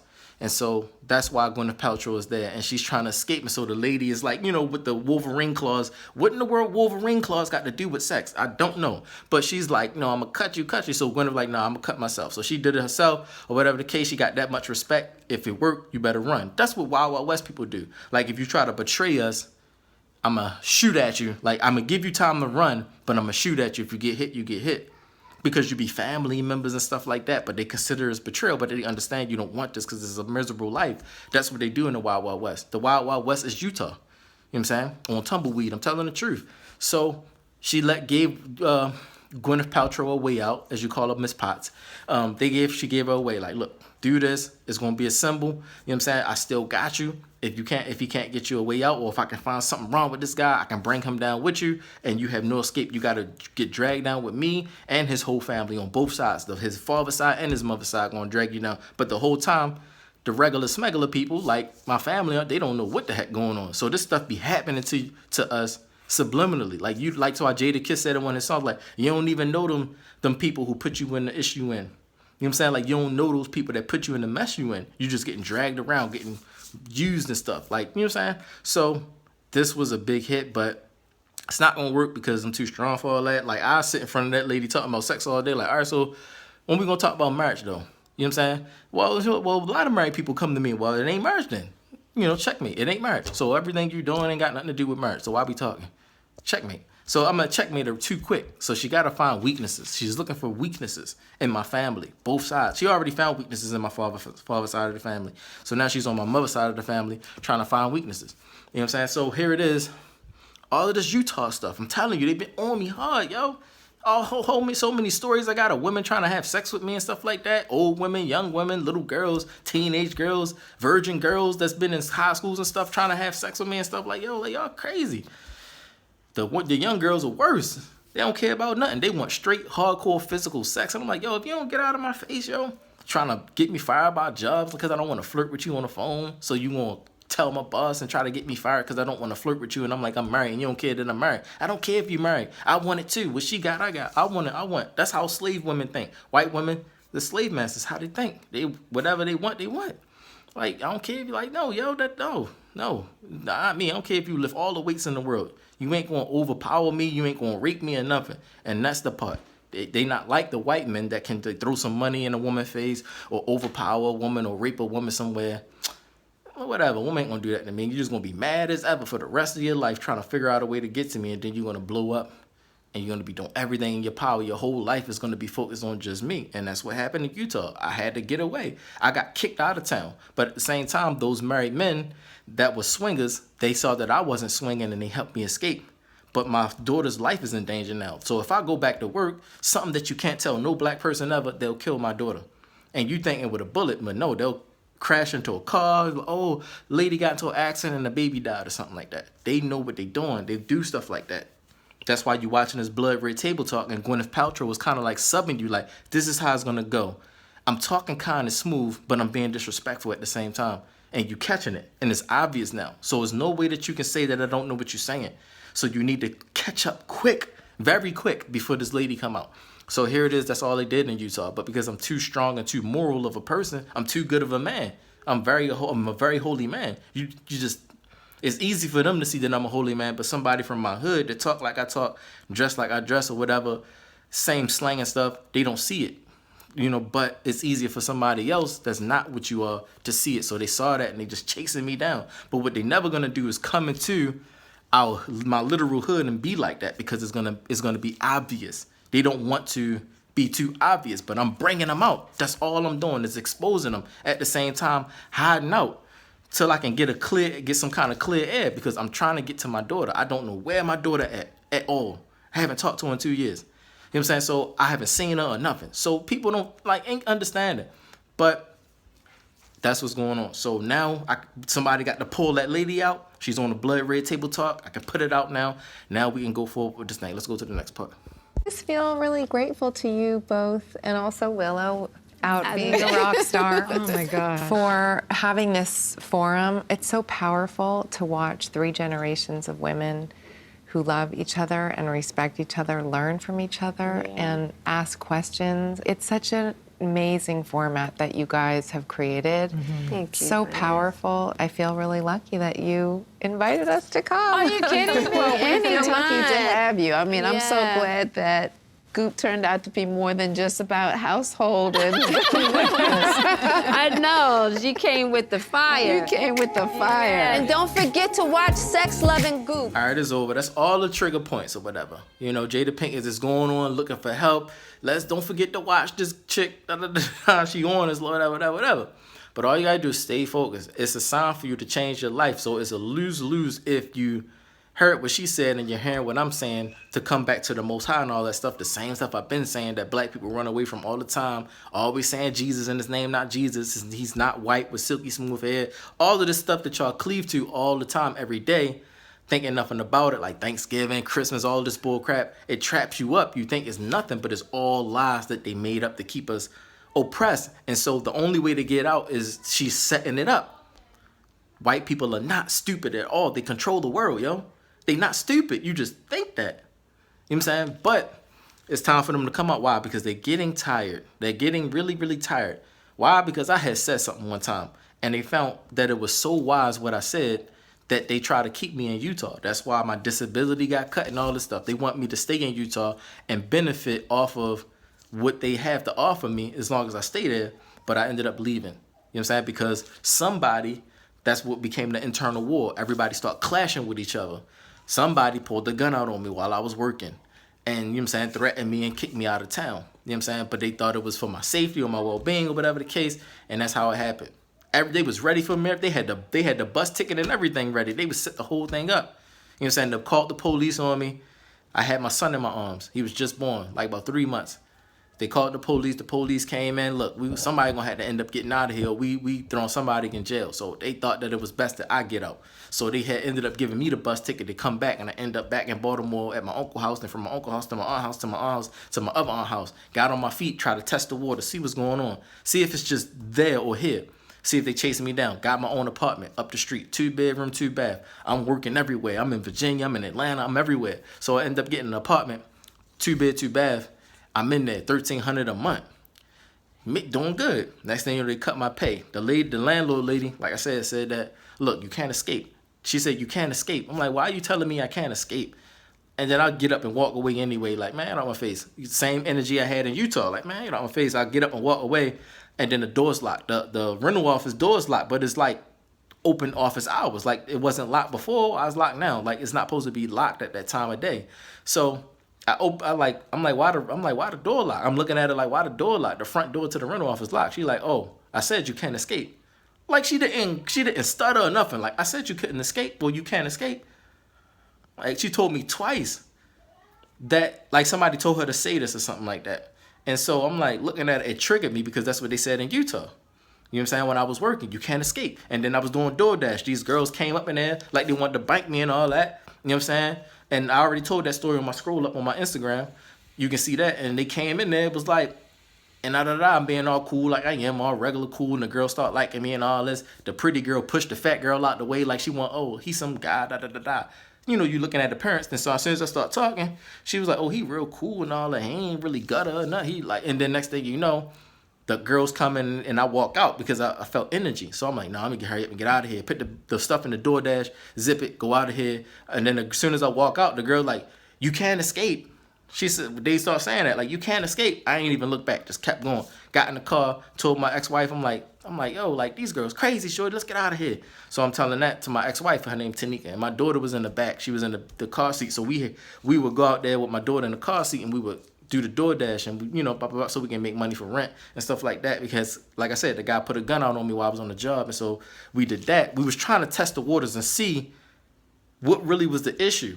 So if I did a W-2, work for somebody, company, was that the issue, or was it they want me to get my own business? So I already had my own business with, Tanika wanted my ex-wife wanted the business. I had made sure she got a business. I got a business license and all that. But our business wasn't stepping up yet. So we had did something else called DoorDash, which is a 1099, kind of like your own business. You know what I'm saying? Which is, you can count that as your own business. Because regardless if you have your own business or you work for a company that give a 1099, you still got to do a 1099 for both. So it's counted as your own business. All right, you got to buy your own stuff, all that stuff. So that's that. So we test that. They still ain't like that. Like I said, had High School Musical girls rolling up on me left and right. You know what I'm saying? Turning their backs on me, not showing me their face. Their homegirls from the popular table that be next to them looking at me that do the cheerleading crap. That's why I hate cheerleading, shorty, because it started with them, white girls, and they did that mess. And then they came out with, you know, all of these other cheerleading movies that Gabrielle Union played and all this crap like that, trying to make it cool and stuff. And then black girls got into it. We did our own thing. We had marching bands and stuff, but they start seasoning us, changing the mainstream media. So what you see in your eyes, you thinking that all that, change the music, all this mumble crap, bull crap, sound good, but it's trash, and it's messing you up, messing our people up. And so you still got some people holding on and they messing us up, yo. And we trying to help the youth, but now they coming out the box because this one guy's just like keeping the life going, and that's me. And so me understanding how important things is and how critical things is, I'm hiding out, but I can't tell my family. Like, it's like you a celebrity and your family just look at you like you think you all that because you think you're a celebrity now, but you making all this money, where you looking at it way different. Like, nah, it's not what you thinking. Like, Once you become a celebrity, it's a whole different life. Like, we understand that. Like, no, you really don't understand that. Like, the assumption thing, that money thing, that's why a lot of celebrities stay away from family members, or they have certain circles that they deal with, because it's a different world, a different mindset, for a different frame of mind that they in. You know what I'm saying? They understand that once you become that, what the real threat is. These people are really stealthy. They beyond stealthy. You know what I'm saying? They rule the world already. So they playing games with you, and then you playing games back with them, and then you realize that you're not even supposed to play with them. You're supposed to always stay real, and they can't win. But when you do that, you can't make money and take care of yourself. They set that up like that. You know what I'm saying? So it's a lose-lose, but I found out that when you serve the Most High Creator, you can overturn everything. Why? Because it is something that even the woman that was at the table as the sex guru lady doing the goop thing, that is something that she is craving. And so now she came out the box, and that's what she wants. She had sex her whole life, nothing but all kinds of crazy sex. Now she want the holy man. You know what I'm saying? She want to know what pure energy is like, because you understand that holy men don't eat evil energy. So that means we don't do wrong things. We don't eat evil energy. So if I wanted to have some kind of sexual energy or something like that or whatever, I would have to get married in order for me to be interested. Like, I can't get horny and none of that crap unless it's sacred marriage, unless it's beautiful, unless it's holy, unless it's pure. But other people, they don't care. They just can do it, and that's evil energy. So I eat different energy, and so her understanding that too, she want the clean energy and see what that's like. And so that's why they going all out with it. What's the clean energy like? Because they always have evil energy, which is hellfire, all their lives. And it can go so deep to where you get cuts and bruises, and you start coughing, you smell smoke and fire in your house and crap, and ain't no fire and stuff like that. All of that stuff start manifesting heavy, and that's in Utah because they perform things like incest, which opens the gates of hell, and it's all wrong. It's just that miseducation make us, like, for example, like she said, you're being more clitorate. Your sexual urges control your thoughts, and then you start rejecting things that are right to do and keep doing wrong. And so she's going harder, like your clit is controlling you. You know what I'm saying? Just like men's dicks are controlling them, or whatever the case, and you're rejecting things that are wrong to do, and that's what happened to them. And she's telling you that that's what happened to her. Just wanting what she wants. She wants everything all the time, every time, nonstop. And that's how she became a hellbound woman that's all about sex energy, and you really ready to go to hell for real. Meaning in lava. You about to go to the lava world. And so they're like, dang, they scared as ever because they got issues too, and they don't know the beginning of how to fix that thing. And it takes practice, and we can talk about that, but it really takes a desire. What is your desire? And that's where she said it's out of her hands. So this is too deep, really. But I just had to bring those points out to let you know that these were big hits. Like, they dropping bombs and nuclear bombs. They doing incredible stuff out here. Hit Gammy with the big blow in the beginning. Gwyneth is trying to tell you this is not your regular red table talk, shorty. And Gammy just shut up. Like, no, she had to get real on her. And Gammy was like, all right, she getting way too real. She's like, no, this is how things really are. Like how it used to be back in the day. They just made y'all play games, but they stayed real. So you need to get real like you used to be, Gammy. You 68. You know what the real life was like with nobody playing the games and riddling and crap. You being real. Mean what you say what you mean. No mind reading. None of that. They had to put it all on the table what it's going to be like. Is it we talking about real? Like old school real? Or we just still playing games? You know what I'm saying? Our children and stuff like that growing up in this crazy mess thing, and we looking at them like, yo, when this crap get fake all of a sudden? So are we being real or are we being fake? What's going on? And so here it is. She's like, no, we being real. So they had to put it on the table. Jada Pinkett get out there, Super Saiyan 5, da-da-da. She goes in. But then she gets knocked down because she don't know what's going on. So that's why Gwyneth Paltrow giggled. Like, you won't learn later. You won't understand after this. The giggle girls are here. They're giggling at you because they know they did everything wrong. White people did everything wrong that's possible to do. And so here it is. They only know when something is not wrong now because they done everything wrong. So when it's something right to do, they easily can find it. Whereas though you not understanding or knowing right and wrong really, you still they giggling at you. They understand, you don't. So Gwyneth Paltrow had to let you know for real. She started giggling. The giggle girls here. And that's your number one enemy. Giggle girls, the water gun girl gang. The water gun girl gang, you can't talk to them. That's who you was talking to. really the water gun girl gang. The one who was with the vagina, the beat, that little pillow vagina thing she had. That's the water gun girl gang. They don't talk to nobody. They just want to bust a nut. They just want to squirt in a man's mouth and some crap like that by holding them down and chain. They don't climax. They get crazy. Like when they want a man and he say no, they think in their mind, don't tell me no. That's how they feel. Like a white man. Don't tell me no. You know what I'm saying? Well, they're going to find out how to get you. And that's how the white women think too. So if you got the white man, you got the white woman too. They think the same way. But it's harder to get to a man. So she's that way. She don't want to talk. You know what I'm saying? She don't want to moan in the bed. She want to go crazy. She want to scream at the top of her lungs like she's yelling at you when she climax. She's just crazy. You know what I'm saying? She's crazy. She's the crazy woman. The water gun girl gang that's going to pass out and die trying to squirt all over this man because she's angry. And so she translated it into pleasure so that the anger won't overtake us, so that the anger won't overtake her by not being able to get this man and she do some harm to herself. She ended up turning into pleasure. So she's just going crazy with all this sexual energy and stuff like that. And so that sexual energy become crazy like that. And that's why you see all that crazy stuff on porn is burning lust. You know what I'm saying? And it's like something you can't resist. You got to run from it because it is murderous. Like instead of murder you, they do that. Something you can't resist, like a gun, a bullet to the head. You just instantly know you're gonna die. So instead of shoot you with a bullet to the head, they translated it into burning lust. Okay, now there's special cases and all that stuff that go into that, but that's the main situation of the thing. That's why Willow had to run, because probably she had some conviction that was not forgivable or something, and she had to get out of there and just kind of take this as a learning lesson and like fix that thing. Stop running off of your sexual urges and your desire to get a nut, and realize there's people out here trying to kill you for the same things that you're not caring about and they are dragged down about already. They already burning up, getting all kinds of demon crap like that, spiritual, supernatural crap happening to them, but nothing happening to you, and they envious. Like, how come they doing what we doing, but ain't nothing happening to them? If something happened to them, maybe they'd stop, and that's what they feeling. So that's what's going on. You need to observe and watch. And if nothing happens still, they're going to start coming out killing people physically. They shot, like I said, they already killed 3 Asian grandmas. They shot 3 old ladies from China, 74, 69, and 63, over burning lust. And that has something to do with me too. If I tell you exactly 100%, you're not going to believe me. But if I tell you, I'm telling you. You know what I'm saying? I don't lie.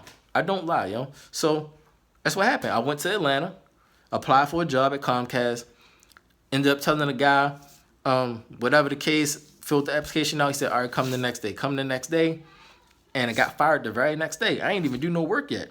So I didn't do anything, yell art, nothing to get fired about. So he hired me and then fired me. But it was because of the married woman thing. And we was just having a regular talk. And he was like, tell me about this and this and this and this. So I just start talking, spark a conversation. I said, well, what I like about cable and what I don't like about cable. And that's what it was. What I like about cable and what I don't like. Well, I said when I got to the part of what I don't like about cable, it was I just don't like the married women part. The married women be home by themselves with leggings on and they got husbands be at work and stuff. And then they probably thinking like what my wife doing, or they probably thinking there's some swinging stuff going on. It's like, I don't like being in these big, huge, like they be big houses, like mansion level houses, like with movie theaters in their house and crap like that. So they got big houses other than cabling, home security, internet, like all of this stuff I done did in people's houses, hooked up all kinds of Comcast boxes and stuff, and these mansions and stuff like that, and the wives be there by themselves, and I don't be liking that. And so I made complaints about that and stuff to him, and he was like thinking about that thing, and then it got to another thing, and that's what happened. I said that he had started asking me medical questions. He must have went into my background and found out I was partially blind. Like I said, normally I don't say anything so I can get the job, but he had found out that I was partially blind, and he was like, I said, I can do. The first thing I knew was the issue. I said, look, I can do a 5 to 7. It's just that I can't do 2 5 to 7s because when the sun set, I can't see. My visibility is very low. I'm partially blind. I'm 20/60 vision. And I just haven't gone to the doctors. And I need to go to, all the stuff I need to do. I can't, all of that. And he was like, oh, well, you're not going to tell me what you is and not going to do. So that's when I realized that it was a play, because he overlooked the fact that I said I am medically blind, meaning I went to the hospital to see the eye doctor, and I'm legally partially blind. And so he skipped that and ignored the fact that I said that and was like, nah, this is your ticket out, because the women out here in Atlanta are crazy like the women in Utah. You know what I'm saying? They just swing all the time, want to have sex with any man that they can have while still trying to keep their husband. And so I was like, all right, and I kind of like caught that, and I was like, all right, well, I'm out, And he was like, well, why you da-da-da? I said, no, you just told me da-da-da, so I'm leaving. And so it became that. And after that, as soon as I had came back from Atlanta, I went back to the homeless shelter. I was in Marietta, Georgia. Then I went back to Atlanta. And when I was in Atlanta, I was at the homeless shelter. Stayed there for a while. Then I ended up getting, that's when the stimulus check stuff started coming out. And I'm like, oh, snap. And then I had my taxes that came. I had filed taxes with H&R Block. And that's when I realized that H&R Block was stealing my taxes. Either H&R Block was stealing my taxes, or the people in Utah that I filed my taxes with stole my taxes, and I never got my tax return. And so with that, I had ended up getting way more than I was supposed to get in my tax return. I made $10,000 that year in 2020. I had made $10,000. 2020 I had made $10,000 because I only worked for like 3 months, and I ended up getting $8,000 back tax return. That's not possible. So then what they ended up doing was taking that too. Took that money back too, which they wasn't supposed to do, but they did that.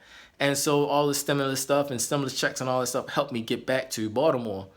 And so, like I said, when I was out in Atlanta, the reason I came back to Baltimore was because a guy rolled up on me and was starting a problem. And all these boys on the block, hugging the block, start rolling up on me and stuff like that. Like, hey, yo, wanting the problem. I'm like, look, before I end up killing one of y'all out here, let me get out of here.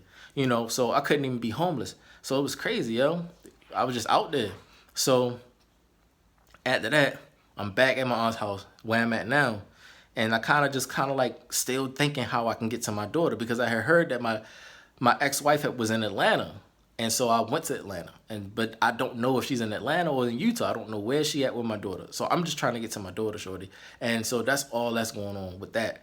But I ended up back in Baltimore where I'm at now, my spot. So I'm thinking like how I can do this, because I understand that my family, how they think and all this stuff, they don't talk to me or communicate with me. They don't even care, because they got hot-wired in their mind from the older people in my family, like my Aunt G and all of this stuff. They hot-wire stuff in their head, like raise this and raise that, and they yell so hard and be so strong, and there's only one-sided. You only hear one side of the story, but you never talk to Ray about none of that stuff that you think is a secret, but it's not, type stuff. So it's like all of that stuff. And so I already know what it be because of the energy as soon as I come in the room. Like, I know my family more than a lot of people. So it's just like, whatever. So I'm like, all right, forget it. So what I'm going to do, if my aunt kicked me out of this house, get me a truck, and I can live in my truck. And then from that, I'm going to just go back to Salt Lake City, Utah, and try to find my daughter. That's my next step. You know what I'm saying? If I get kicked out of my house right here, just go back to Utah, where the enemy at. Like, why I keep running from the enemy? Everywhere I go, they keep saying you can't escape. Atlanta, Virginia. You know what I'm saying? I'm back in Baltimore, where the hood at. You know what I'm saying? They don't, no matter where I go, they keep following me. You know what I'm saying? My enemy. And so now, like, why I keep running from them? If my aunt kicked me out, I'm going back to the enemy. Look here, I'm right in front of your face. Just kill me, shorty.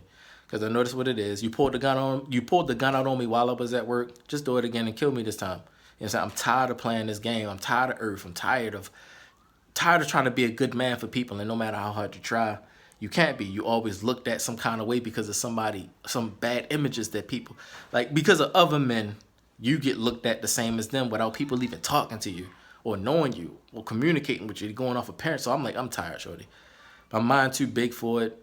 My world is too big. I'm tired of trying to convince people, like, look, that's it. Just black people got a bad image, and you can't look good for nothing. So that's what I'm thinking. That's what I'm thinking in my head, what I'm going to do, because I'm checkmated. There's nothing I can do. If I go back to work, my daughter's going to be in danger. So, and that's not something that people believe until you go to Utah, be there for a while, and let somebody pull a gun out on you.